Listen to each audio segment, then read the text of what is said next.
TDS and TDX, two of Roblox's biggest tower defense game, and each having their respective player counts, while the communities are constantly beefing with each other.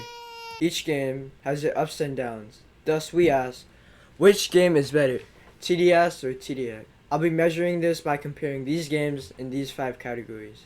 Number 5, the gameplay. Number 4, its uniqueness. Number 3, the amount of updates it gets. Number 2, the replayability. And number 1, the overall enjoyment. Let's start off with gameplay.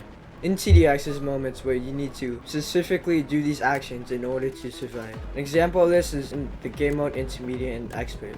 In these modes, the enemy called Grenadier appears. Grenadier has an ability that throws a grenade in which it spawns enemies. Keeping the Grenadier alive will cause more enemies to spawn, in which causing you to potentially lose the game. This adds a large difficulty spike, which could change the outcome of the entire game. Also, the balancing is perfect, and every single tower feels like it has a purpose. Now let's talk about TDS. There's really only a handful of towers that are considered good or meta. It really just feels like if you have this one tower, really nothing becomes challenging. So for this reason, I'm gonna have to give a point to TDX! Now let's talk about uniqueness. Uniqueness is something that most tower defense games don't have. In TDX, there are 3 things that causes TDX to be unique, which are 2 paths to upgrade, realistic range, and how towers can die. So let's talk about the 2 upgrade paths. When upgrading towers, there's 2 options, path 1 and path 2. Each upgrade path serves different purposes. Let's say you have the John Tower. Path 1 gives you more DPS and the ability to buff towers. And path 2 is cheaper but less DPS. This leads you to having practically 2 towers. And now let's talk about the realistic range. In most tower defense games, the range system is extremely weird. Towers are able to shoot through brick walls and still damage the enemy. However, in TDX, towers aren't able to see through walls, and this causes most towers to have poor range, while only a select few have good range. Now, let's talk about how towers can die.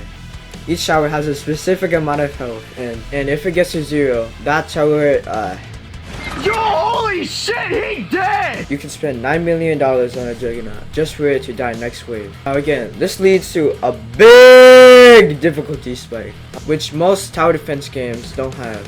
Now let's talk about TDS.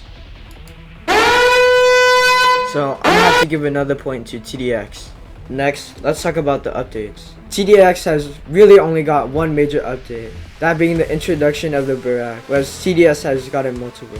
Although TDX just came out recently, due to the fact that TDS has been getting updates for around 2 years by now, I'm gonna have to give a point to TDS. Now it's replayability! Currently in TDX, there's not a lot to grind for, besides from getting either Juggernaut or Battleship. In TDS, there's multiple things to grind for, that being the towers locked behind hardcore, which I really dislike, and the golden crate. Basically, TDS really just has more of a reason for you to grind for, and which causes you to stay.